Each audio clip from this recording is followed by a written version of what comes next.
Bismillahirrahmanirrahim. Assalamualaikum warahmatullahi wabarakatuh. Alhamdulillahirabbil alamin wa bihi nasta'inu 'ala umuri dunya waddin. Wassalatu wassalamu 'ala asyrofil anbiya'i wal mursalin sayyidina wa maulana Muhammadin wa 'ala alihi wa sahbihi ajma'in, amma ba'du. Pertama-tama, perkenalkan saya untuk memperkenalkan diri. Saya Fuad Penjahli selaku MC sekaligus moderator pada acara kita pada hari ini yang bertemakan sharing about COVID with frontliner. Sebelumnya, untuk menambah keakraban kita pada hari ini dan memperpanjang tali silaturahmi, perkenalkan saya untuk menyapa para audiens semuanya, dokter, kakak alumni beserta para tenaga pendidik dan juga kawan-kawan. Gimana kabarnya semua pada hari ini? Semoga dalam keadaan sehat. Amin, alhamdulillah. Alhamdulillah. Semoga kita selalu dalam keadaan lindungan Allah Subhanahu wa taala. Amin ya rabbal alamin. Selanjutnya saya akan membacakan aturan acara pada hari ini. Untuk aturan yang pertama adalah peserta tetap memperhatikan adab menuntut ilmu. Yang kedua, menutup aurat jika on video. Ketiga, mengkondisikan audio. Keempat, dipersilakan gabung sharing-sharing dengan menulis via chat atau raise hand terlebih dahulu. Kemudian untuk sebelum kita masuk pada acara kita pada hari ini, marilah kita buka acara kita pada hari ini dengan mengucapkan basmalah. Bismillahirrahmanirrahim. Kemudian bersama-sama berdoa untuk menambah keberkahan acara kita pada hari ini. Berdoa masing-masing mulai. Selanjutnya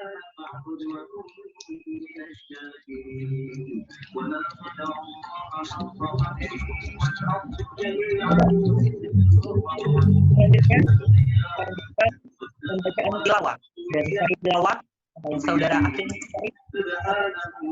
Saudara Akin Syarif.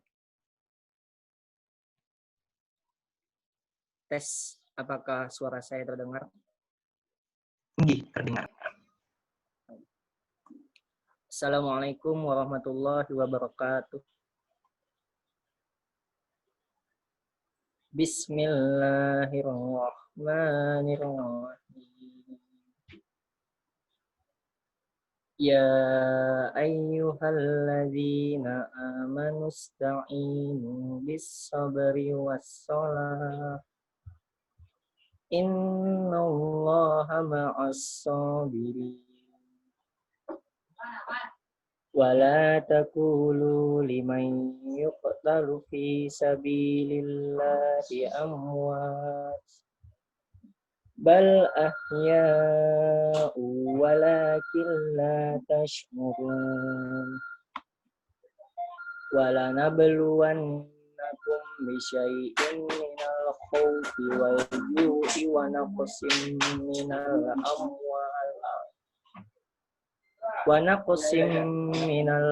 amwali wal anfusi wat tamarat wa basyiris sabirin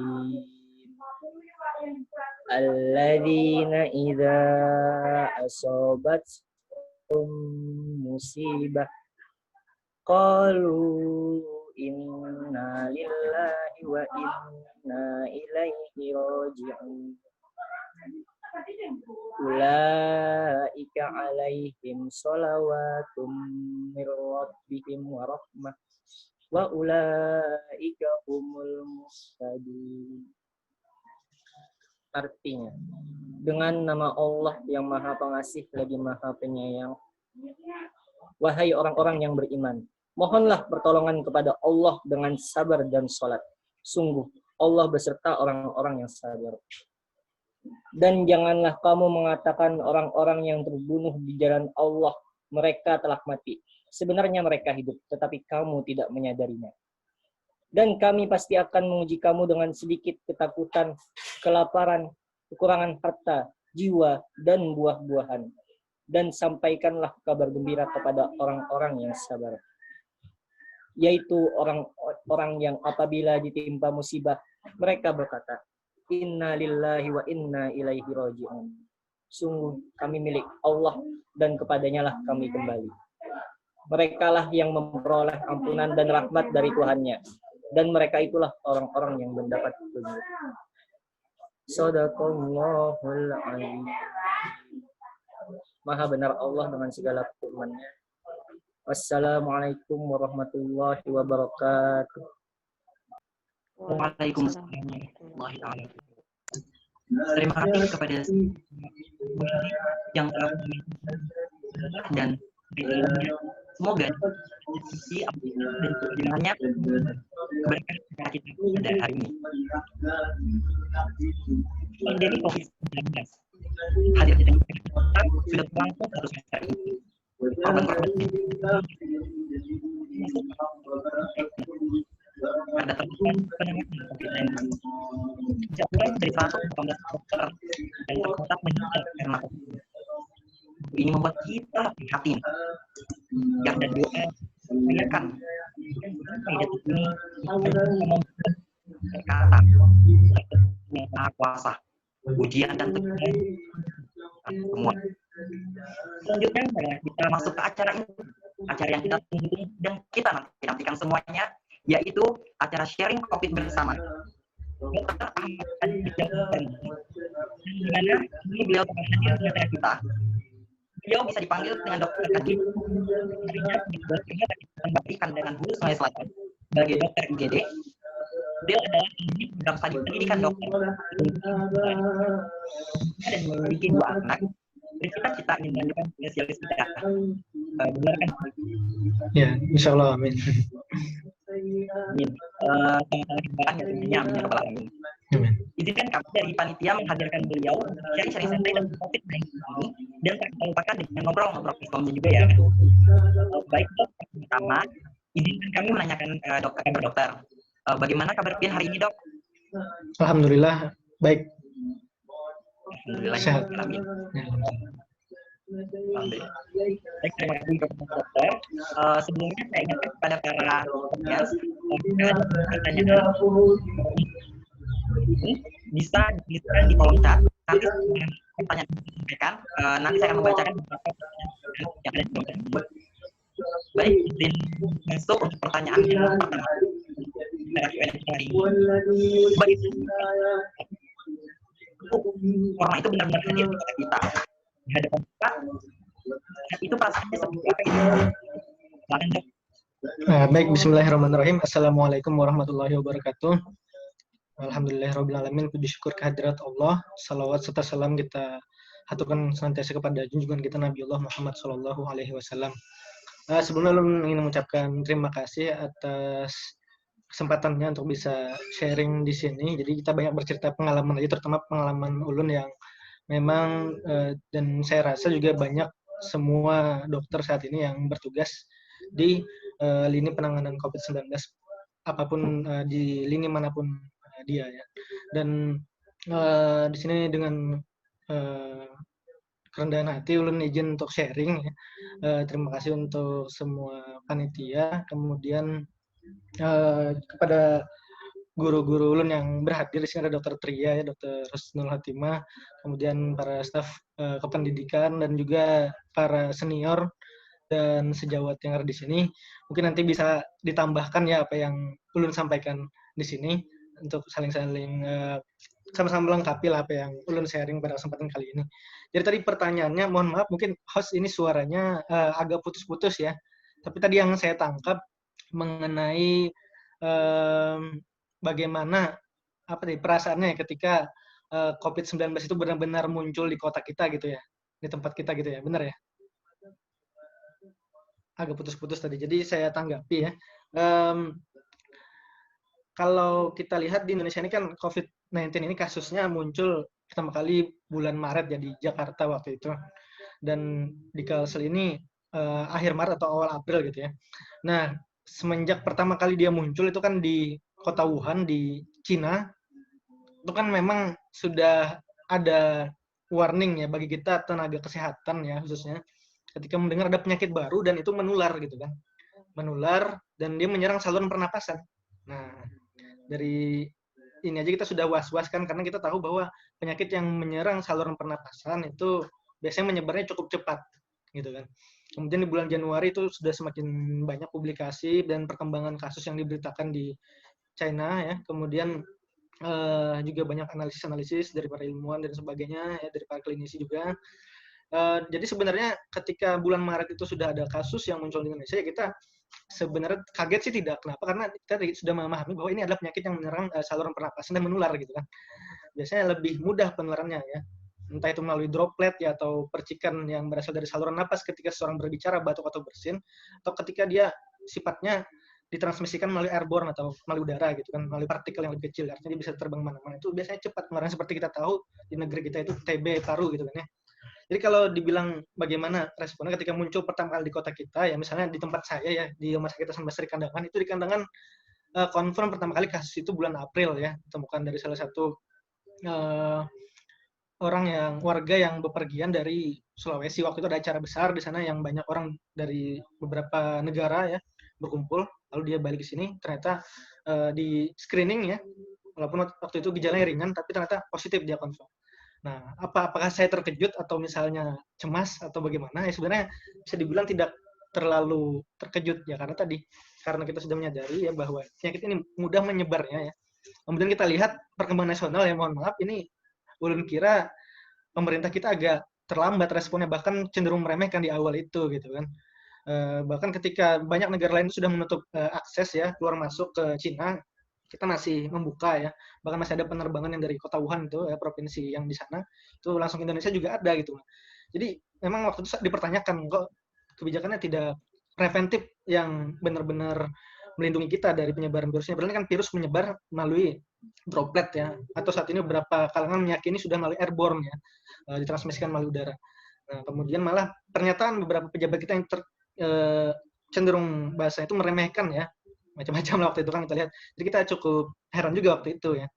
Dan kita sudah bisa memprediksikan ini pasti akan sampai ke sini gitu. Jadi kita sama dokter IGD itu sudah ngobrol-ngobrol. Waktu itu kan saya udah ngomong kita harus menyiapkan bagaimana screening kita ya kalau seandainya kasus itu ada sini. Oh itu teman-teman ada yang bilang, "Wah, jangan berpikiran yang negatif gitu lah. Jangan berdoa itu sampai ke sini." Gitu. Saya bilang bukan begitu. Ini penyakit ini menularnya cepat gitu kan, saluran napas ya. Harus diantisipasi, kita harus dari awal supaya tidak kaget gitu. Jadi secara mental kalau ulun pribadi itu sudah siap gitu kan ketika penyakit ini akan ada, dan ternyata memang benar ya, bukan berarti kita mengharapkan sesuatu yang buruk, bukan ya. Jadi kita itu ya mengharapkan sesuatu yang terbaik tapi tidak melupakan untuk menyiapkan persiapan terbaik untuk menghadapi yang terburuk gitu loh ya, karena penyakit ini cepat penularannya gitu. Jadi saya kira begitu ya, kita memang tetap waspada dari awal, berusaha menyiapkan persiapan untuk pelayanan ke masyarakat terutama di rumah sakit ya. Manajemen sendiri juga menyiapkan beberapa protokol itu dari awal sebelum kasus itu ada di kota Kandangan. Apalagi ketika sudah muncul di Banjarmasin, di Kalsel kita semakin gencar persiapannya, bahkan sudah menyiapkan ruang isolasi ya. Gitu. Baik, terima kasih ya dokter. Jadi secara umum mental dokter itu sudah siap ya dok? Ya. Menghadapi pandemi ini. Insya Allah lah.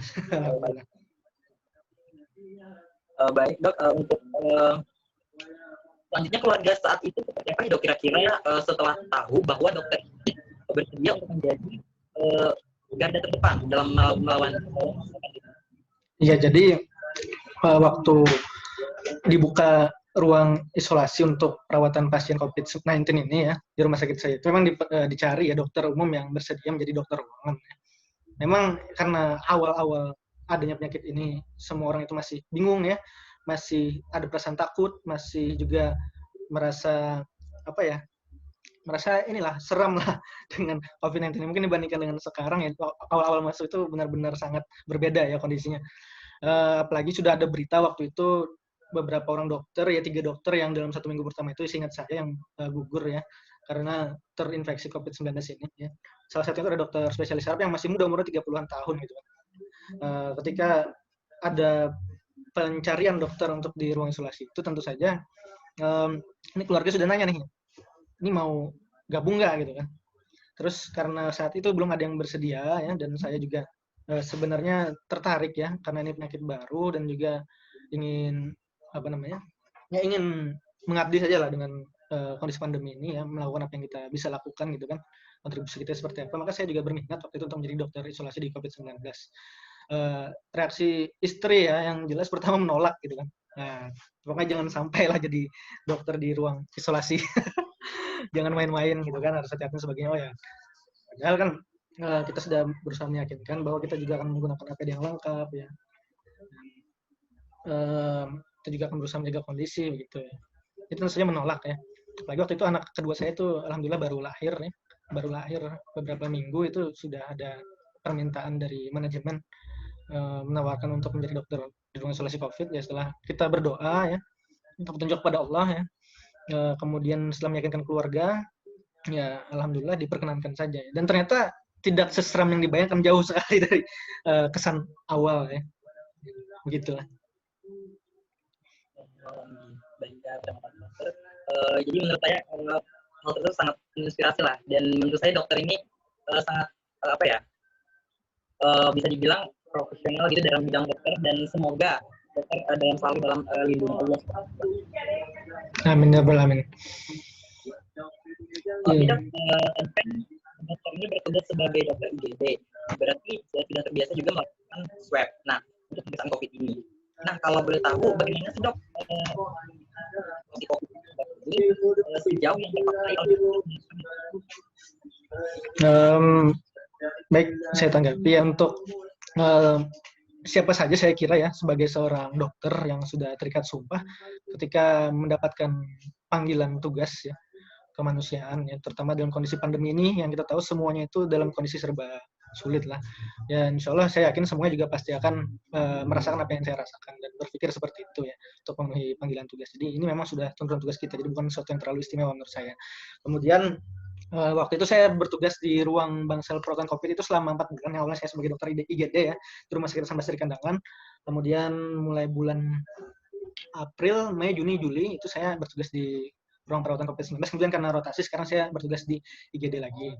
Nah, memang untuk tugas kita ya di bangsal perawatan itu cukup banyak. Apalagi waktu itu jumlah dokternya juga terbatas. Saat itu kita ada 3 orang ya yang menangani satu ruangan. Saat itu cuma 1 lantai ya, waktu itu masih belum terlalu banyak kasusnya, yang merawat pasien-pasien yang istilahnya itu masih ODP ya, masih PDP, ada yang confirm. Kapasitasnya memang cukup banyak, 1 lantai itu bisa sampai 40 pasien, cuman waktu awal-awal memang tidak terlalu banyak pasien, itu paling 10 ya 20 gitu kan, dan kita jaga bergiliran dengan 1 shift itu per 12 jam. Jadi memang tugasnya salah satunya adalah itu melakukan diagnostik tes ya dengan pemeriksaan PCR yang sampelnya itu diambil melalui spesimen hidung dan nasofaring ya maksudnya, dan juga orofaring.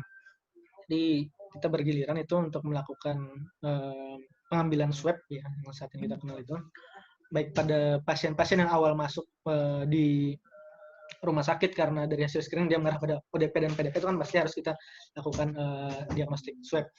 Lalu juga ada pasien-pasien yang dari dinas kesehatan setempat itu yang dioperkan ya, karena saat itu fasilitas untuk diagnostik masih terbatas ya.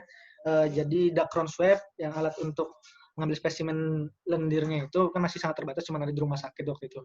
Kemudian VTM atau alat transport media virusnya itu juga terbatas, sehingga hanya ada di rumah sakit juga. Jadi pasien-pasien yang itu statusnya ODP ya, warga yang statusnya ODP atau malah PDP itu biasanya dioper dulu ke rumah sakit. Ada yang memang dia ODP ya, yang gejala ringan tidak perlu dirawat, jadi cuma di swab kemudian pulang isolasi mandiri gitu.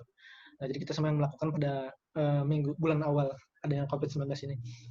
Ya, ini pengalaman baru tentunya dan juga menambah pengetahuan serta skill kita ya sebagai seorang dokter. Jadi memang cukup menarik sih, kalau saya tertarik juga ketika itu ya, mendapatkan skill baru dan pengetahuan baru ya mengenai hal tersebut. Jadi alhamdulillah senang-senang saja gitu kan melaksanakan hal tersebut gitu.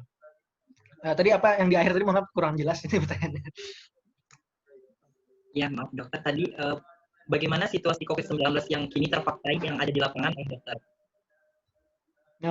Ya, untuk kondisi COVID-19 saat ini ya kita lihat di Indonesia makin naik ya jumlah kasus positif per harinya saja saat ini sudah 4.800 itu terakhir kemarin, sudah hampir 5.000 per hari gitu loh. Jadi bukannya semakin turun malah semakin naik. Nah, ini kan tentunya membuat kita sebagai tenaga kesehatan harus introspeksi diri ya, dari kita apa yang sudah kita lakukan gitu kan, kontribusi kita apa ya dalam hal mengatasi wabah ini gitu loh. Kemudian untuk di Kalimantan Selatan sendiri ini sudah 10.000 ya, kasusnya menembus angka 10.000 ya. Kalau di nasional itu sudah berapa 400 ribuan ya, dan yang meninggal ternyata juga 10.000 ya. Jadi jumlah kasus positif di Kalsel saat ini kan 10.000, yang meninggal di Indonesia saat ini juga 10.000 ya. Luar biasa, itu adalah nyawa ya, nyawa rakyat Indonesia yang itu kita juga bertanggung jawab ya, sedikit banyaknya sebagai tenaga kesehatan ya dalam menangani hal tersebut. Memang namanya wabah ini adalah takdir dari Allah Subhanahu wa taala ya. Dan namanya hidup dan mati juga adalah dari Allah Subhanahu wa taala sepenuhnya yang menentukan. Tapi kita tentu harus selalu introspeksi diri dari diri kita sebagai tenaga kesehatan, apa dulu yang belum kita lakukan dan apa yang bisa kita lakukan untuk memperbaiki ini itu.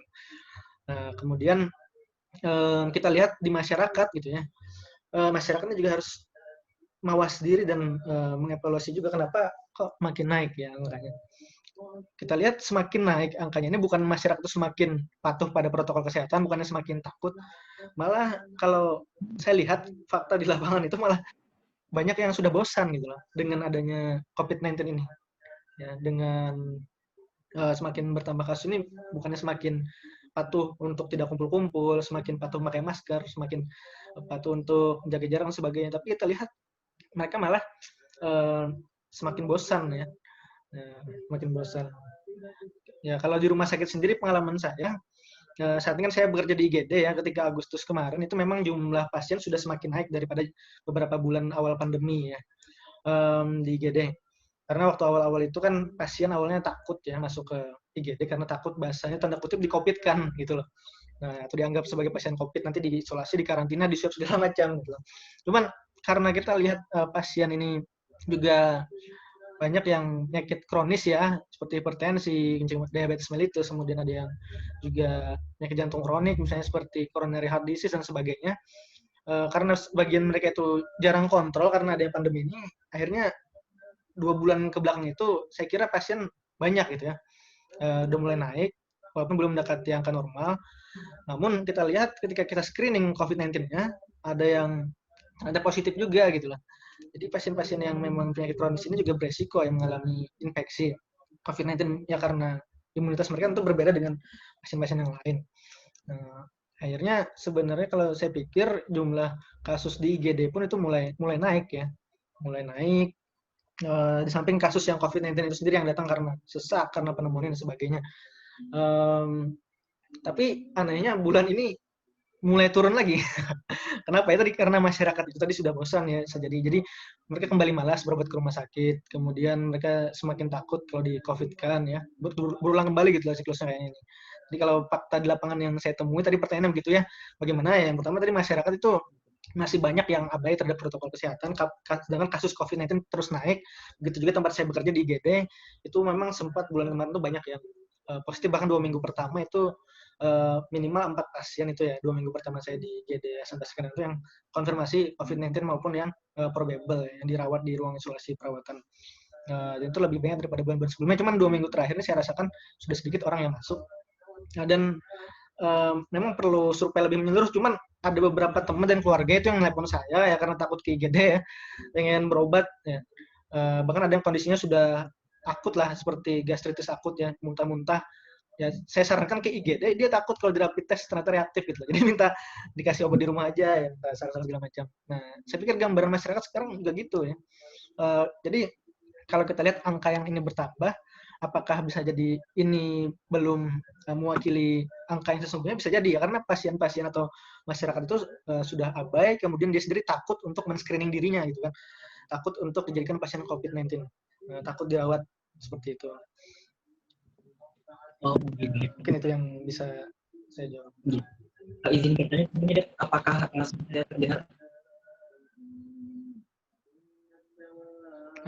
Agak putus-putus ya suaranya.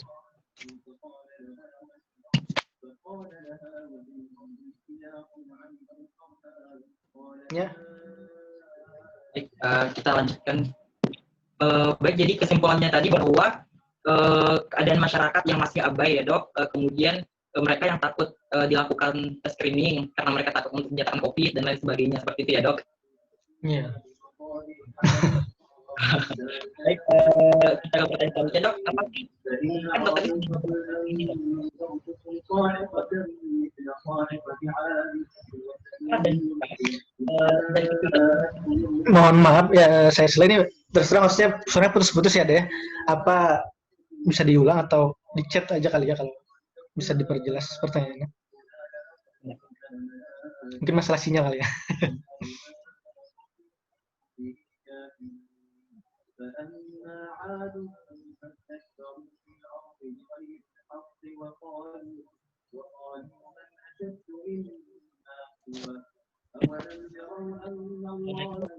masih putus-putus.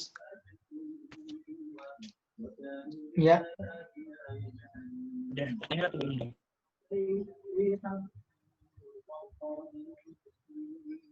Nggak apa-apa deh, mungkin sambil di chat aja kali ya. Oh, Kalau memang susah ya.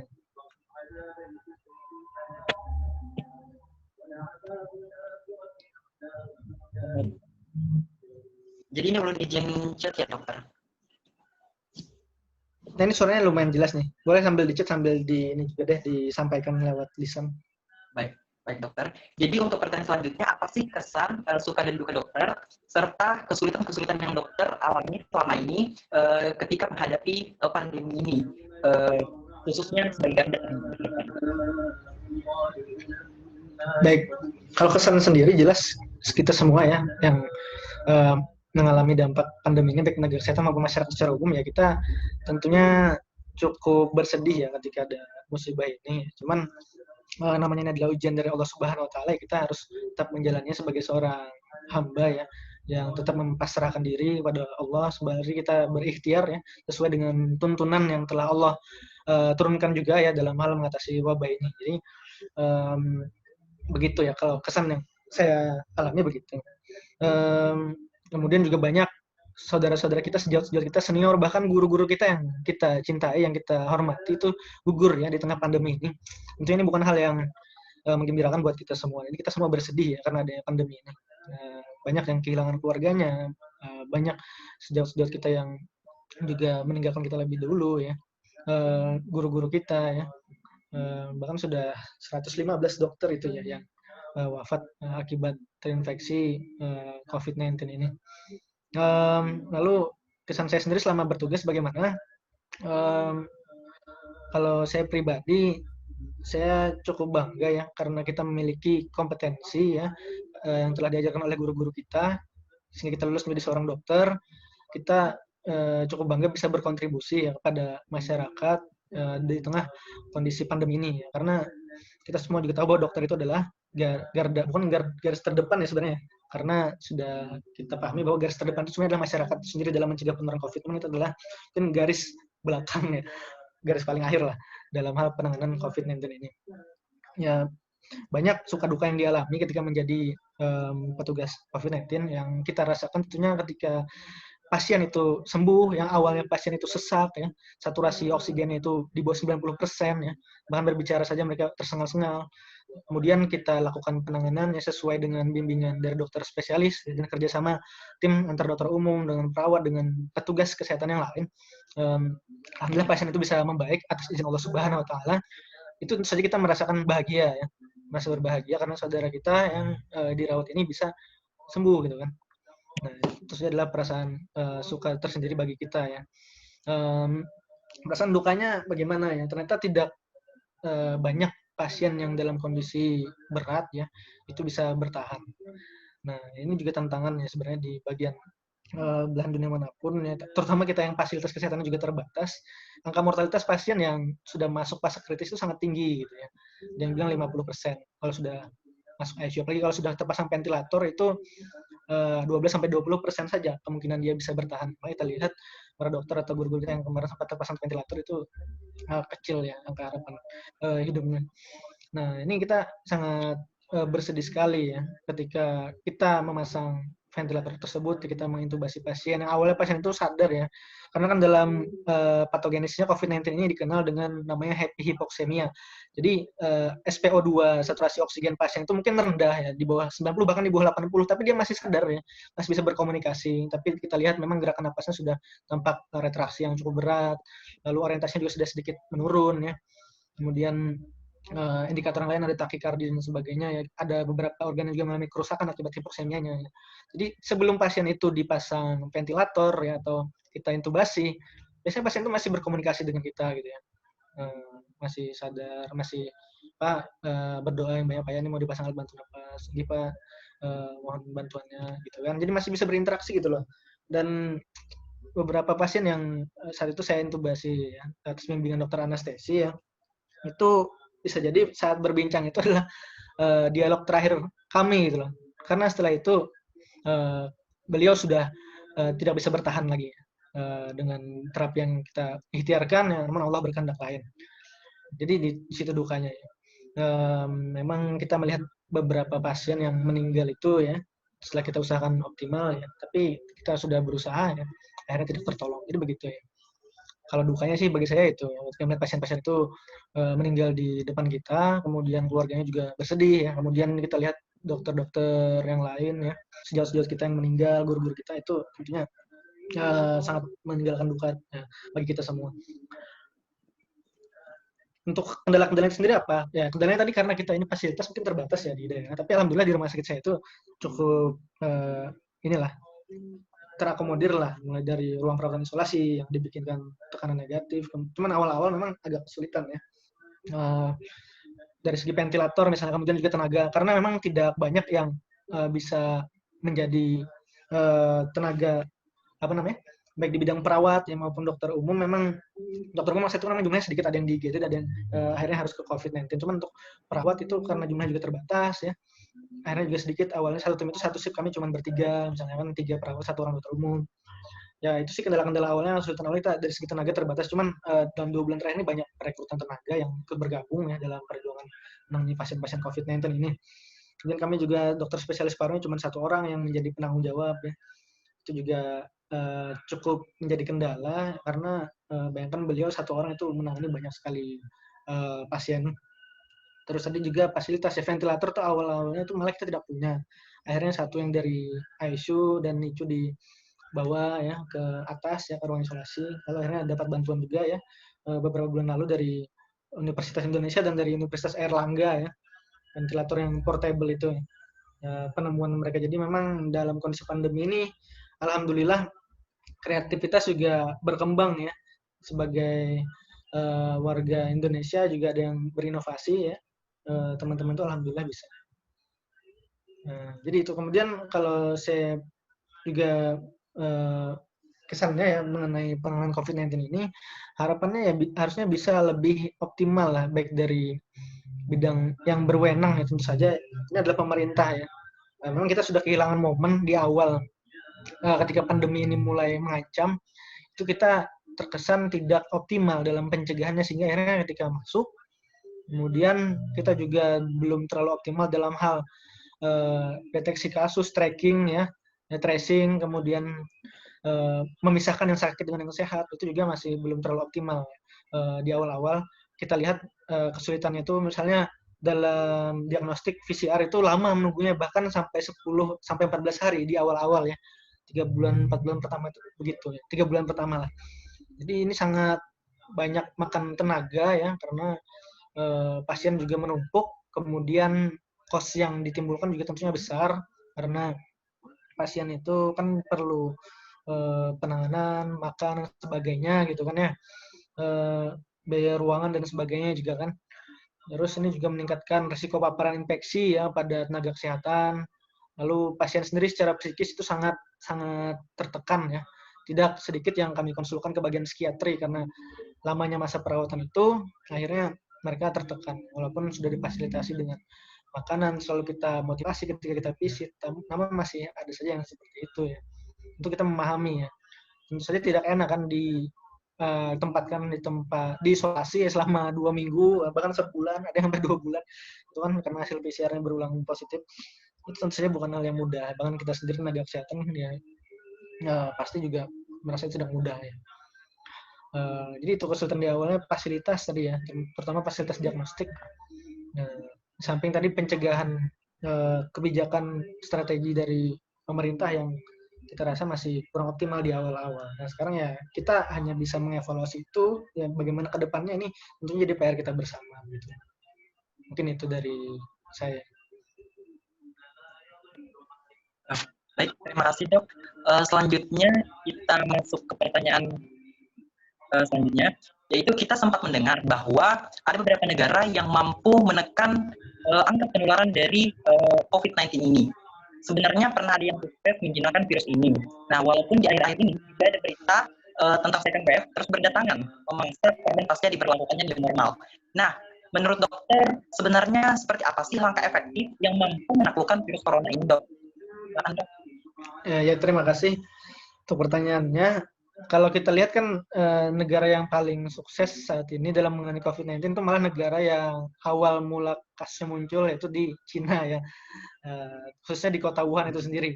Nah, ini tentu saja sangat luar biasa. Kita lihat yang awalnya mereka tempat pertama munculnya, kemudian penyebarannya juga di sana, tapi berhasil ya, sukses. Bahkan dalam beberapa hari yang lalu saya melihat itu di detik.com ya, mereka sudah tanpa protokol kesehatan gitu ya, beraktivitas. Ada yang bulan Agustus kemarin mereka berpesta ya di kolam renang tanpa masker, tanpa jaga jarak tentu saja karena ini pesta. Ya kuncinya apa? Kita lihat mereka agresif pemerintahnya dalam menangani kasus wabah penyakit menular ini kan. Karena prinsipnya kalau kita ketahui ya dari pelajaran kita di ilmu kesehatan masyarakat maupun tuntunan dalam Islam, untuk mencegah penularan ini kan yaitu pada dasarnya pisahkan yang sakit dengan yang sehat kan itu. Ya, itu sangat mendasar sekali. Untuk bisa mencegah penularan, pisahkan saja yang sakit dengan yang sehat, ya, untuk tidak menularkan. Dan ini yang dilakukan oleh pemerintah Cina ya. Mereka dengan agresif langsung bahasanya itu lockdown ya, karantina wilayah. Jadi satu kota itu tidak boleh keluar dari wilayah mereka, tidak boleh ada yang dari luar masuk ke wilayah mereka. Kemudian aktivitas di luar itu yang menimbulkan kerumunan massa itu benar-benar dilarang dengan tegas ya. Lalu tidak boleh keluar rumah seenaknya, ada batasan jam-jam tertentu gitu kan untuk bisa keluar rumah. Lalu aktivitas yang bahkan itu penting ya seperti sekolah ya, pelayanan umum di fasilitas umum itu pun juga sangat dibatasi sekali, bahkan sekolah-sekolah diliburkan dan sebagainya. Dan itu dengan disiplin mereka lakukan, dengan ketegasan penerapan kebijakan dari pemerintahnya, akhirnya mereka membuka kembali lockdown itu ya. Kalau tidak salah selama 3 bulan ya, dengan kasus yang sangat menurun sekali ya, akhirnya dibuka. Lalu perlahan-lahan sekolah dibuka, kemudian bandara dibuka, fasilitas umum dibuka. Tetap dengan memperhatikan protokol kesehatan seperti menggunakan masker, social distancing, ya, cuci tangan ya, menggunakan masker dan sebagainya. Kemudian makin ke sini ya, saya ingat beberapa bulan yang lalu, misalnya itu 3 bulan yang lalu, ditemukan kasus baru. Cuman kasusnya itu tidak banyak, cuman belasan saja dibandingkan jumlah penduduk kota Wuhan yang 11 juta. Kalau misalnya 2 bulan atau 3 bulan yang lalu itu ditemukan belasan kasus baru. Akhirnya apa kebijakan pemerintah? Sekali lagi Wuhan di lockdown ya. Lockdown, tidak boleh ada orang luar masuk, orang masuk yang di dalam tidak boleh keluar. Terus mereka melakukan testing yang sangat agresif. Bayangkan 11 juta penduduk Wuhan itu semuanya dites ya. Semuanya dites. Akhirnya apa? Kemudian bisa dipisahkan yang mana yang sakit, yang mana yang sehat, yang sakit diisolasi, ditangani. Lalu 33 hari terakhir ini yang saya baca tadi ya di portal berita itu tidak ditemukan lagi kasus baru di kota Wuhan. Nah itu luar biasa dibandingkan dengan kita yang saat ini malah makin naik gitu loh angka kasusnya ya. Bahkan hampir 5.000 per hari. Nah ini tentu saja harus belajar ya dari mereka ya. Tentu saja sebenarnya kita sudah punya tuntunan, sebenarnya itu kan dalam Islam sudah ada ya, hadis Rasulullah Shallallahu Alaihi Wasallam misalnya tentang wabah taun ya, waktu itu kan ada namanya wabah taun, penyakit menular. Kata Rasulullah dalam sebuah hadis sahih itu kan penyakit taunnya adalah penyakit yang diturunkan oleh Allah Subhanahu wa taala untuk menjadi ujian gitu kan. Barang siapa ada sebuah wilayah yang terkena wabah taun ini, janganlah penduduk yang ada di dalamnya itu ya keluar dari wilayah tersebut, dan janganlah ada orang dari luar wilayah tersebut yang masuk. ke dalam wilayah yang terkena wabah itu. Ini kan sudah 14 abad yang lalu ya, sudah Rasulullah Shallallahu Alaihi Wasallam ajarkan kepada kita semua, dan yang menerapkannya adalah Cina yang berhasil akhirnya sangat menurunkan jumlah kasus, bahkan 33 hari terakhir tidak ada kasus baru di kota Wuhan itu. Di Cina sendiri angka pertumbuhannya sangat sedikit di dalam kasus per harinya. Nah, jadi saya pikir itu ya, kita harus kembali ke prinsip penanganan penyakit menular, yaitu pisahkan yang sehat dengan yang sakit, ini dengan strategi yang 3T itu ya, tracing, ya, testing, kemudian treatment. Atau dites, kemudian ditelusuri ya, riwayat-riwayat kontak itu kemudian juga dites lagi, lalu diisolasi yang mana yang sakit ya, jangan sampai kontak dengan yang sehat. Ya, selalu itu kan yang diulang-ulang ya oleh para ahli epidemiolog, para guru-guru kita ya di Fakultas Kedokteran dalam webinar-webinar yang kita ikuti beberapa saat lalu kan begitu ya. Memang konsepnya begitu aja gitu loh. Cuman penerapannya ini yang banyak faktor yang menjadi maksudnya pertimbangan ya, ada faktor ekonomi, ada faktor mungkin kepentingan seperti ini karena pilkada katanya kan mau tetap dilaksanakan. Kalau kita pikir-pikir apa sih itu urgensinya? Kemarin kan kampanye di Jawa gitu kan, mengundang pedangdut ya, ada wakil anggota DPRD gitu kan, juga syukuran yang mengundang dangdut ya, ribuan orang berkumpul ya, ada banyak yang nggak pakai masker, polisi juga nggak bisa mencegah. Jadi ini sebenarnya kemauan ya, sebenarnya kemauan ketegasan dari pemerintah untuk melaksanakan itu semua gitu loh.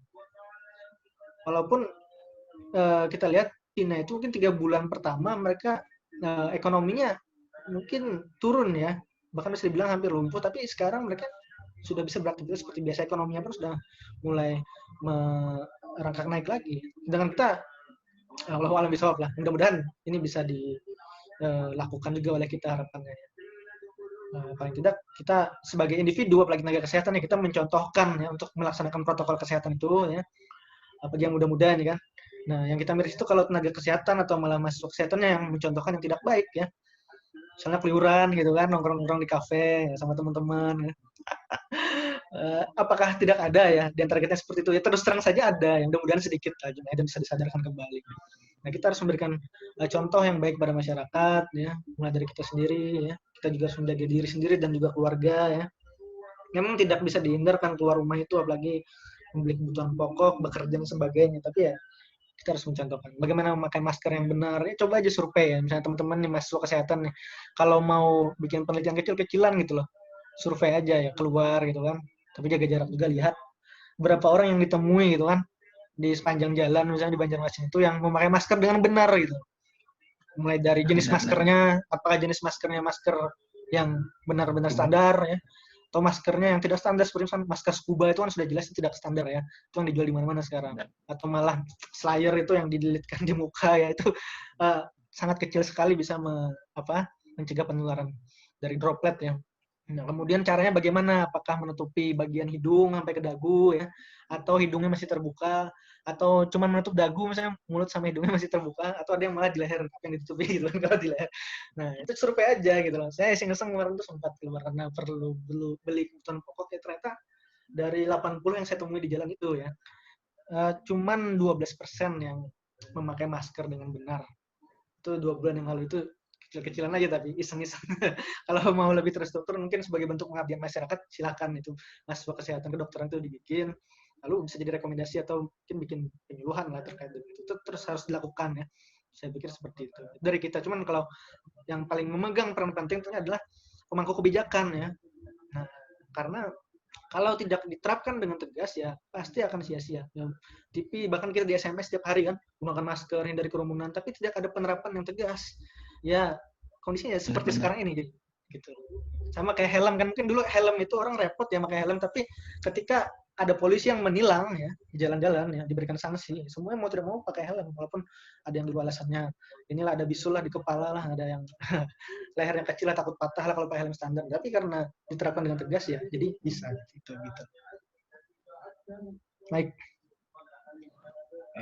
Baik, jadi yang dapat saya ambil tadi mengenai langkah yang efektif ada yang pertama, pisahkan antara yang sehat dan sakit. Kemudian kita ambil contoh saja dari negara-negara asalnya yaitu China, di mana dia seperti misalnya tes agresif virus ataupun misalnya yang baru-baru saja virus-virus baru yang muncul itu langsung dianukan tes agresif. Kemudian lockdown, kemudian protokol yang ketat dari masyarakat serta pemerintah. Jadi tergantung lagi dari pemangku kebijakannya yang utama, seberapa tegasnya dalam mengatasi penyebaran COVID-19 ini. Kemudian yang terakhir adalah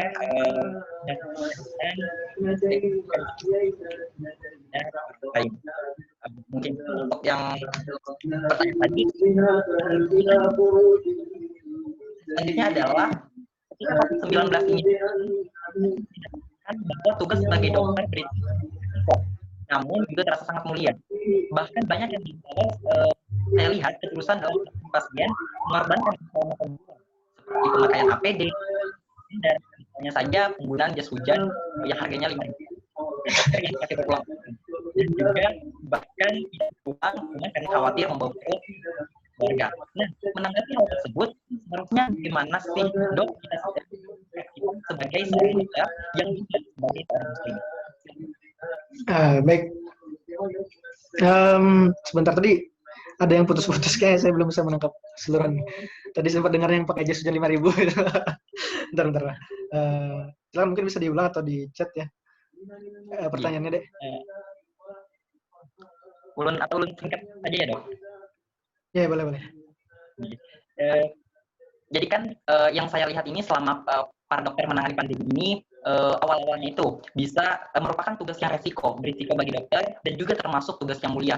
Nah, yang saya lihat awal-awalnya itu kan dokter itu begitu tulus dalam melayani pasien, terutama pada saat kita melihat penggunaan APD yang tidak standar, misalnya jas hujan tadi, ataupun masker yang dipakai berulang-ulang. Nah, menanggapi hal tersebut dok, bagaimana sih sikap kita sebagai seorang dokter yang juga seorang muslim melihat begitu resikonya tugas seorang dokter tadi itu dan begitu mulianya. Bagaimana sikap kita dok? Nah, baik. Sebagai seorang muslim ya tentunya kita selalu berdoa kepada Allah Subhanahu wa taala agar dihindarkan dari wabah penyakit ini ya. Selalu berdoa ya, jangan putus untuk ibadah, jangan disepelekan ya.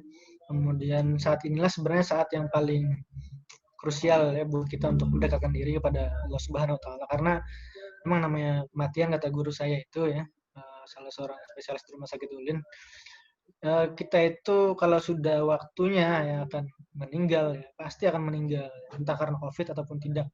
Jadi buat apa kita takut gitu kan menangani pasien-pasien yang ada saat ini ya. Buat apa kita takut untuk memberikan pelayanan kesehatan ya di era pandemi ini, kalau memang itu kewajiban kita ya, dan kalau memang kita mengetahui konsep hidup dan mati di tangan Allah Subhanahu wa taala. Itu yang pertama, jelas kita harus selalu mendekatkan diri kepada Allah Subhanahu wa taala, bertawakal pada Allah. Kemudian yang kedua juga tadi kita juga mengikuti tuntunan syariat mengenai bagaimana menghindari dari wabah ini ya. Rasulullah Shallallahu alaihi wasallam sendiri kan mengatakan bahwa jauhilah ya penyakit menular itu sebagaimana engkau menjauhi singa gitu kan. Artinya bukan berarti kita takut, tapi kita waspada ya. Rasa waspada itu pasti ada ya secara alamiah. Kalau kita melihat hewan buas, pasti kita menjauhkan begitu ya. Itu sangat alamiah sekali. Termasuk juga dengan penyakit menular, walaupun memang tidak kelihatan gitu kan. Nah, ini sama kayak konsep keimanan sebenarnya. Kita itu kan percaya dengan surga, percaya dengan neraka, percaya kepada Allah Subhanahu wa taala walaupun tidak kelihatan gitu kan. Tapi kita meyakini karena ada bukti-bukti bahwa itu ada, sama kayak virus ini. Mungkin kita tidak melihat secara kasat mata, tapi kita juga meyakini karena ada tanda-tanda yang jelas menunjukkan keadaannya, walaupun kita nggak melihat langsung secara mikroskopis lah. Mungkin orang-orang yang bisa mengisolat virus itu bisa melihat langsung, tapi kita nggak bisa ya. Nah, itu kita menghindarinya, jadi tetap waspada. Itu kita taat ya terhadap protokol kesehatan ketika bertugas. Selain kita mengutamakan keselamatan pasien tentunya ya, kita juga harus waspada ya dengan menggunakan APD ya dengan baik dan benar ya. Jangan sampai kita lalai dalam menggunakan APD tersebut ya. Jangan sampai kita juga lalai di tempat kerja ya dengan protokol kesehatan ya. Karena di tempat kerja itu kan kita juga berinteraksi dengan teman-teman kita, sama dokter, dengan perawat, dengan bidan, dengan petugas-petugas yang lain ya. Ada nurse station di sana ya. Jangan sampai kita lalai, misalkan ketika di dalam ya kita istirahat malah makan-makan ya. Nah, makan-makan kan jelas membuka masker gitu kan ya. Kemudian ngobrol-ngobrol yang tidak penting ya. itu harus dihindari ya dalam kondisi saat ini. Kemudian kita juga dalam menggunakan APD harus disiplin, bagaimana menggunakan masker yang benar, harus tahu caranya, bagaimana cara memasang yang benar, ya, bagaimana cuci tangan yang benar, lalu memakai handscoon, memakai apron atau gown, kemudian memakai full cover itu ya baju hazmat itu ya, terus menggunakan Google, masker N95, ya, masker bedah dan sebagainya, itu semuanya harus kita pahami ilmunya, bagaimana caranya, kemudian juga bagaimana melepasnya itu juga penting. Nah, itu ikhtiar kita. Lalu bagaimana ketika awal-awal dulu kita kesulitan ya dengan APD ini ya, karena jumlahnya sedikit, terbatas, sampai-sampai itu teman-teman alhamdulillah di rumah sakit kami memang tidak sempat ya sampai menggunakan, oh ada sempat itu di poli ya, di poliklinik itu dokter-dokter spesialis itu sebagian ada yang memakai jas hujan gitu karena memang waktu itu baju hazmat kan masih langka, jadi hanya didistribusikan ke ruang isolasi dan IGD waktu itu. Ya, di poli-poli yang tidak langsung terlibat, walaupun sebenarnya ada juga ya pasien-pasien yang bisa lolos ke poli ya, itu karena untuk waspadaan ada senior-senior yang menggunakan jas hujan. Nah, terutama yang kita lihat itu yang kita miris itu mungkin di puskesmas ya, banyak tenaga kesehatan yang terpaksa harus menggunakan jas hujan ya, bahkan yang didaur ulang lah jas hujan itu dipakai, tidak langsung dibuang, kemudian dipakai lagi, cuma dijemur saja. Nah, itu adalah bagian dari ikhtiar kita yang menghindari wabah sesuai tuntunan Rasulullah ya. Dengan kondisi teknis saat ini ya, itulah yang terbaik yang dilakukan. Ketika tidak ada fasilitas yang memadai ya, terpaksa ya seperti itu. Makanya alhamdulillah saat ini mungkin APD sudah bukan menjadi masalah utama lah, karena insya Allah di mana-mana sudah ada, setahu saya ya. Kecuali mungkin untuk residen misalnya yang kayak di Jawa itu yang masih mengalami kesulitan. Nah, kita juga ikhtiar kita bersuara ya, bersuara kepada pemangku kebijakan agar bisa menyediakan ya. Ikhtiar sebagian teman-teman itu ada yang membeli sendiri N95, ada yang membeli sendiri hazmat ya. Tapi kalau di fasilitas yang memang itu milik pemerintah ya mestinya kurang elok lah kalau itu kita menyediakan sendiri gitu kan. Cuman alhamdulillah kalau di tempat saya sendiri alhamdulillah itu APD itu memadai lah gitu. Jadi sikap kita ya tentu harus tawakal, mendekatkan diri kepada Allah dan ikhtiar. Berusaha ikhtiar itu ya dengan dari diri kita sendiri dan juga mengikhtiarkan agar pemangku kebijakan itu juga mampu menyediakan ya pelindung diri yang baik, APD yang baik ya buat kita.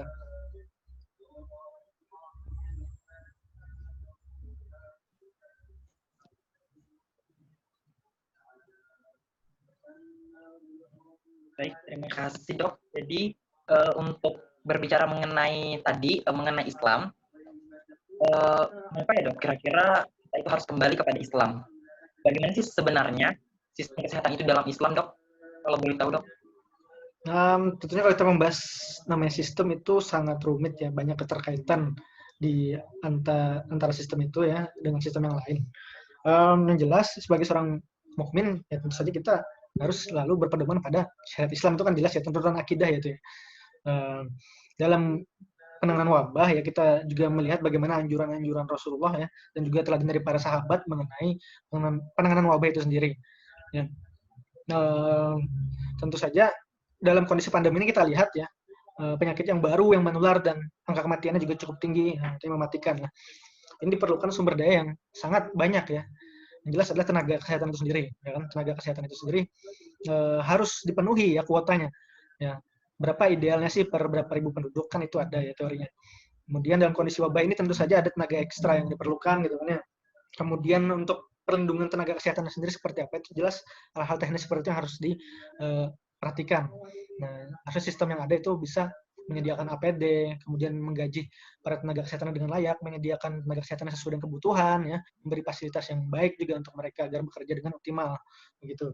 Itu dari segi tenaga kesehatan. Kemudian dari segi fasilitas kesehatan juga harus disediakan dengan sebaik-baiknya ya.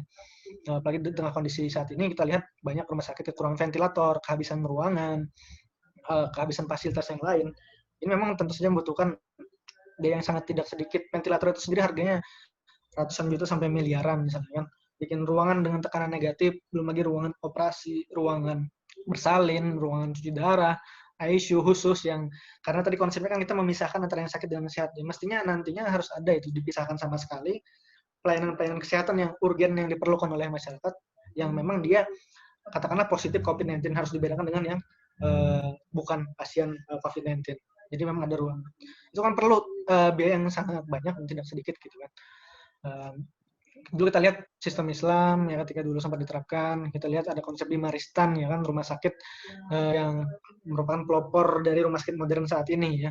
Itu banyak sekali kalau kita mengaca pada kesehatan Islam yang dulu seperti itu ya. Fasilitasnya disediakan secara sepenuhnya oleh pemerintah, dinikmati oleh rakyat, dan dengan tenaga yang disediakan yang terlatih, yang profesional. Dan ini tentunya terkait tadi dengan sistem yang lain, misalkan sistem ekonomi tentunya. Bagaimana kita bisa menyediakan semua fasilitas itu ya, menggratiskan semua pelayanan kesehatan kalau kita ekonominya masih tidak kuat. Tentu saja tidak bisa kita misalkan dengan katakanlah sistem ekonomi kapitalisme saat ini, di mana sumber daya alam kita kan itu dikuasai oleh asing ya, hanya sedikit yang udah mengalir ke kas negara kita gitu ya. Banyak swasta baik asing maupun pribumi ya, yang menguasai hajat hidup orang banyak ya. Yang mestinya kalau itu dikelola bisa menjadi pendapatan yang terbesar ya, untuk APBN negara kita ya, sehingga bisa menunjang sistem kesehatan yang benar-benar optimal gitu. Kan contohnya kita lihat aja ya bagaimana sistem kesehatan kita saat ini bisa dibilang kurang optimal ya dibandingkan dengan Cina misalnya. Karena itu masalah ekonomi kan gitu. Ekonomi Cina yang saat ini menjadi negara adidaya kan, kalau mereka melockdown ya gampang aja ya. Cuman berapa belas ditemukan, oh langsung lockdown. Gampang, mereka punya cadangan ekonomi yang luar biasa ya. Masyarakatnya dikasih kebutuhan hidup ya, dikasih makan,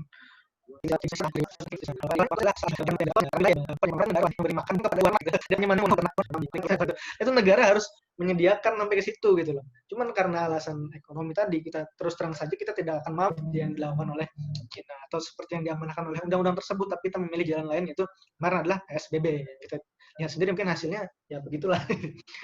Mudah-mudahan ya bisa diperbaiki lagi gitu. Nah, jadi kalau kita bicara sistem kesehatan Islam, kita mengacu pada sistem kesehatan Islam yang dulu pernah diterapkan, ya fasilitas itu gratis, tenaganya juga disediakan sesuai kebutuhan masyarakat, dan ini tentunya harus sesuai berkaitan dengan sistem-sistem yang lain seperti sistem ekonomi gitu. Tidak bisa berdiri sendiri ya sistem kesehatan Islam. Baik, begitu saya pikir. Baik, terima kasih banyak dokter untuk penjelasannya. Mungkin untuk Q&A intinya sudah selesai. Kita masuk ke sesi sharing dengan para peserta audiens. Mungkin kepada para dokter ataupun kakak-kakak alumni atau para tenaga pendidik yang hadir bisa mengetikkan pertanyaan di kolom chat. Jika ada pertanyaan atau ingin memberikan tanggapan, silakan. Ya, silakan mungkin dokter-dokter yang ada di sini, guru-guru ulun atau senior-senior bisa menambahkan. Kalau ada yang koreksi, ulun minta. Kalau ada yang kurang mungkin ulun minta dikoreksi juga.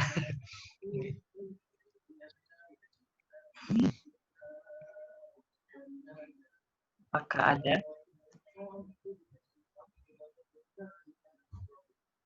Iya dok, selagi menunggu, kan ini masih ada waktunya sekitar 10 menit. Selagi menunggu, mungkin kalau ada pertanyaan yang masuk, izin bertanya dok. Ini ada teman saya yang kebetulan juga profesor di pendidikan dokter angkatan 2019. Dia ingin bertanya, tapi dia nggak bisa hadir soalnya ada kegiatan lain. Jadi pertanyaannya itu dok, kenapa ya katanya virus COVID-19 ini menjadikan manusia sebagai inangnya gitu dok? Oke, terima kasih untuk pertanyaannya. Virus penyebab penyakit COVID-19 ini kan adalah SARS-CoV-2 ya. Dia adalah kelompok coronavirus yang memang golongannya coronavirus kan banyak ya, dan dia ini ada yang yaitu zoonosis ya, bisa menular dari hewan ke manusia, dan ditengarai memang ya SARS-CoV-2 ini ya. Saya nggak tahu kalau ada update terbaru, cuman yang saya baca sebulan lalu terakhir ya, dia masih diperkirakan berasal dari hewan ya. Nah, dia ini bagaimana cara dia menginfeksi inangnya ya, masuk ke dalam tubuh inangnya, dia perlu reseptor ya. Virus itu perlu reseptor untuk bisa masuk ke dalam sel manusia. Namanya itu reseptor S2 ya, angiotensin converting enzim 2. Yang ini memang ada pada manusia dan beberapa hewan tertentu juga memilikinya. Nah, reseptor ini misalkan ada di sel-sel paru, kemudian sel endotel pembuluh darah. Makanya dalam patogenesisnya bisa COVID-19 ini menyebabkan trombosis, tromboembolisme, misalkan gangguan pembuluh darah sumbatan, sehingga mengakibatkan berbagai komplikasi gitu ya. Bahkan ada juga di jantung, ada di gastrointestinal tract juga ya. Makanya gejala lainnya bisa berupa GI tract ya, seperti mual muntah, diare, gitu, konstipasi, nyeri perut. Jadi kenapa dia bisa menyerang manusia? Yang jelas karena Allah Subhanahu wa taala menciptakan begitu ya. Ada sebenarnya ada kunci, ada anak kunci gitu kan ya. Nah, coronavirus ini ya SARS-CoV ini memiliki kunci yang cocok untuk masuk ke anak kunci yang namanya ACE2 itu, reseptor ACE2 yang ada di sel-sel manusia. Ini sudah kodernya, Allah sudah mentakdirkan begitu gitu loh. Nah, itu banyak hikmah yang ada di sana dan banyak yang bisa dipelajari ya. Mungkin di pelajaran mikrobiologi pian-pian nanti juga bisa belajar tentang bagaimana virus itu masuk dalam sel manusia ya. Maksudnya dia butuh reseptor. Karena di tubuh manusia kebetulan ada reseptor tersebut, maka dia bisa masuk gitu. Ya, melalui jalan apa ya? Karena paru-paru maka dia bisa masuk melalui saluran napas. Makanya virusnya kan banyak juga ditemukan di epitel saluran napas gitu kan ya. Gitu. Baik. Mungkin untuk pertanyaan dari kolom chatnya belum ada. Izin melanjutkan lagi selagi masih ada waktunya. Ini masih ada pertanyaan dari teman saya dari WhatsApp. Jadi pertanyaannya, kenapa ya dok katanya ada orang yang terpapar COVID-19 ini berbeda-beda gejalanya dok? Ada yang cuma batuk saja, ada yang cuma mungkin demam dan beda-beda gitu dok. Kenapa ya dok? Baik, yang saya pahami itu tergantung viral load-nya ya, atau berapa jumlah virus yang infeksi. Kalau kita di ilmu kesehatan masyarakat kita belajar ya, bahwa suatu patogen itu bisa menginfeksi suatu organisme itu ada 3 ya faktor yang pengaruh. Yang pertama faktor virulensi dari organisme itu, virulensi dari patogen itu sendiri ya. Karena dia dalam hal ini adalah SARS-CoV-2, maka kita lihat bahwa virulensi SARS-CoV-2 ini tinggi ya. Dia bisa cepat menular dari satu ke tempat yang lain. Kemudian yang kedua adalah bagaimana respon host ya, terhadap patogen itu. Ya, bagaimana kondisi host itu, apakah imunitasnya baik gitu kan. Kalau imunitasnya baik, maka dia bisa melawan virus itu dengan baik, mengeliminir sehingga virus tersebut tidak menimbulkan gejala klinis yang berarti. Nah, respon host ini tapi kalau misalnya imunnya rendah, misalkan pada pasien-pasien dengan penyakit kronis ya, maka viral load-nya pasti akan banyak. Kenapa? Virus itu mudah masuk, sistem imun yang ada tidak mampu untuk mengeliminir virus, lalu virus itu berkembang biak di dalam tubuh manusia. Nah, atau misalkan bisa jadi respon host-nya itu menjadi berlebihan gitu kan. Inilah yang kita kenal sebagai badai sitokin yang menjadi patogenesis utama juga dari infeksi COVID-19 ini. Ketika sistem imun tubuh itu berlebihan menanggapi masuknya virus ini dalam tubuh kita, maka akan terjadi hiperinflamasi, terjadi peradangan hampir di seluruh bagian tubuh, termasuk organ-organ tubuh yang vital, maka terjadi multi organ failure ya, yang bisa berujung pada kematian. Itu yang faktor kedua, itu faktor respon host. Yang ketiga adalah faktor environment atau lingkungan. Bagaimana lingkungannya ya? Kalau lingkungannya bersih ya, tidak memungkinkan untuk terjadinya penularan, misalkan tempat terbuka ya, terkena paparan sinar matahari langsung ya. Kemudian kita juga tidak berada dalam kerumunan, menghindari kerumunan ya, maka itu bukan lingkungan yang kondusif lah untuk terjadinya penularan COVID-19 ini. Makanya dari 3 hal ini kan muncullah protokol kesehatan itu untuk melindungi diri kita dari infeksi itu gitu. Jadi terkait dengan gejala tadi, kenapa ada yang tanpa gejala? Spektrumnya kan ada 5 ya COVID-19 ini, ada yang tanpa gejala atau simptomatik, ada yang gejala ringan, ada yang gejala sedang, gejala berat dan kritis. Ini tergantung tadi bagaimana kita lihat viral load-nya. Terutama sih lebih kepada respon inang atau host-nya ya. Apakah pasien tersebut memiliki komorbid ya. Yang paling sering misalkan di tempat saya itu hipertensi, yang kedua obesitas, kemudian kencing manis, itu kan cukup fatal lah kalau dia terkena COVID-19 yang gejala berat itu bisa sampai meninggal. Nah, kemudian faktor usia ya, juga komorbid di atas 60 tahun misalnya. Tapi untuk orang muda ya itu sangat jarang sekali ya mengalami kasus yang fatal. Kecuali memang juga punya penyakit penyerta, kan ada orang muda yang memiliki asma atau obes misalnya. Nah, itu beberapa kasus juga bisa sampai meninggal ya.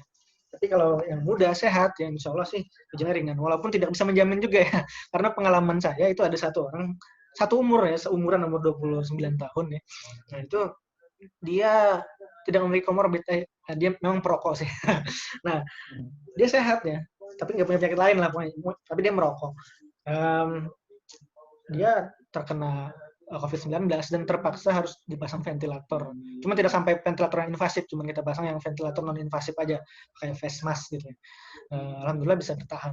Walaupun sempat infiltrat di parunya itu lebih dari hampir 50% lah dari kedua parunya itu ada infiltrat akibat infeksi virus ini gitu.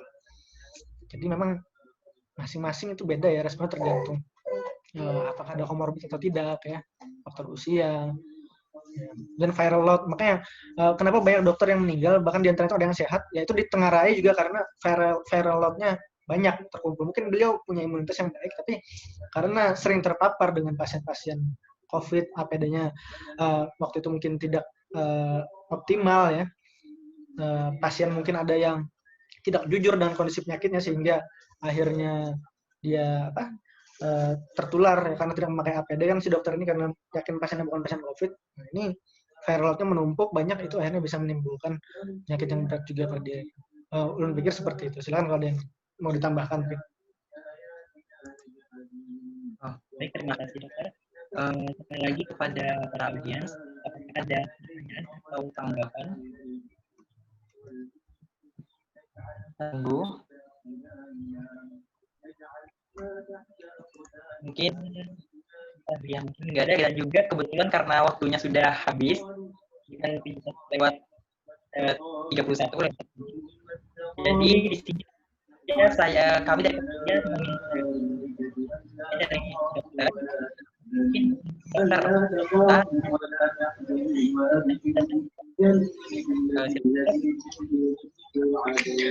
mohon maaf, bisa diulang, putus-putus tadi. Jadi kita diberikan pesan-pesan semua ini yang nggak tahu kapan. Maaf deh, masih putus-putus, bisa diulang lagi kali ya.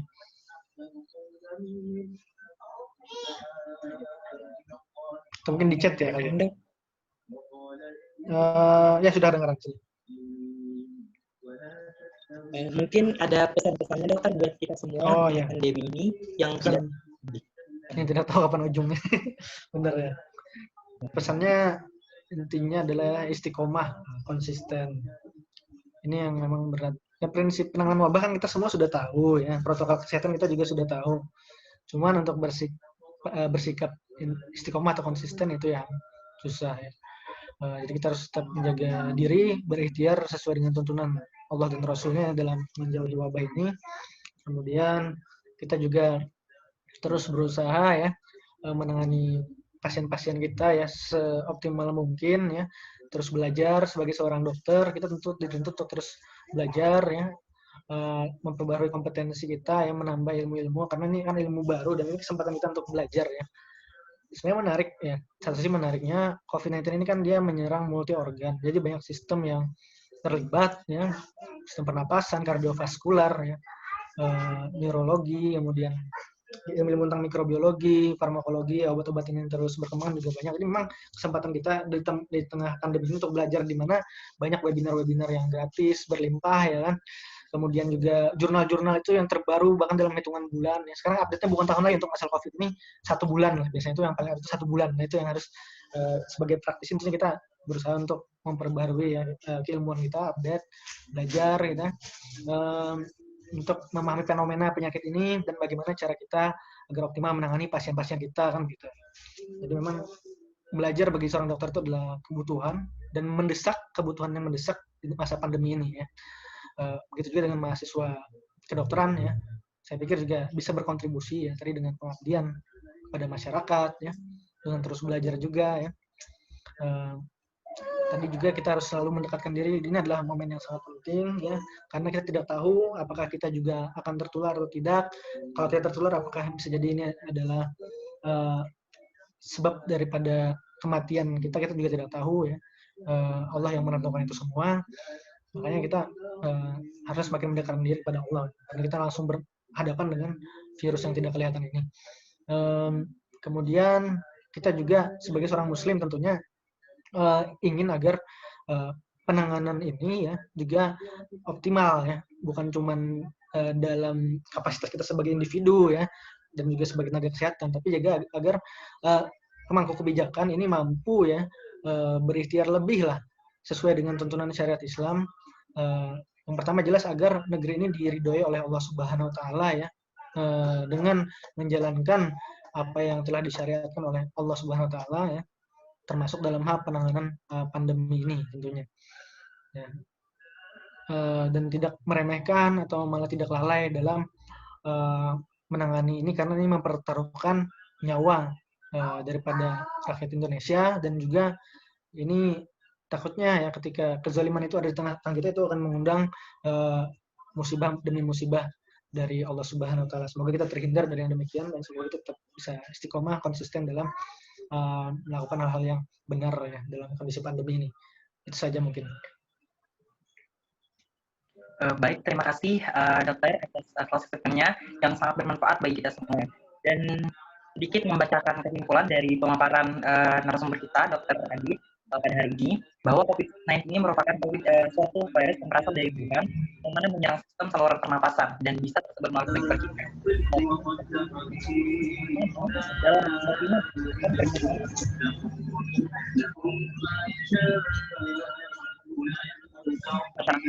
Dan juga pesannya tetap menjaga diri,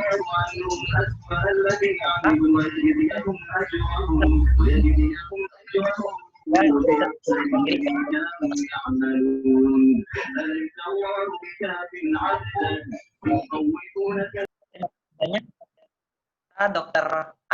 Dokter Ahmad Aditya Warman yang telah memberikan ilmu yang sangat bermanfaat bagi kita semua dan telah meluangkan waktunya pada hari ini. Kami dari panitia juga mengucapkan terima kasih kepada para audiens, para dokter, kakak-kakak alumni, dan juga tenaga pendidik Fakultas Kedokteran Universitas Lambung Mangkurat yang telah bersedia untuk mengikuti acara dan menyukseskan acara pada hari ini. Tak lupa kami sampaikan permohonan maaf yang sebesar-besarnya kepada narasumber maupun kepada para audiens jika ada terdapat kesalahan dalam penyampaian kata maupun kekurangan dalam rangkaian acara kita pada hari ini. Mohon maaf yang sebesar-besarnya, karena kita ketahui kesempurnaan hanya milik Allah dan kekurangan milik kita sebagai manusia. Untuk menutup acara pada hari ini, marilah kita membacakan istighfar sebanyak 3 kali. Astagfirullahaladzim, astagfirullahaladzim, astagfirullahaladzim. Kemudian marilah kita bersama-sama melanjutkannya dengan doa penutup majelis dan dilanjutkan hamdalah. Subhanakallahumma bihamdika wa asyhadu an la ilaha illa anta astaghfiruka wa atubu ilaik. Alhamdulillahirabbil alamin. Saya Fuad Ralis pada hari ini mengucapkan terima kasih. Wabillahi taufiq wal hidayah, waridha wal inayah. Wassalamualaikum warahmatullahi wabarakatuh. Waalaikumsalam warahmatullahi wabarakatuh. Jazakallahu khairan, Bro.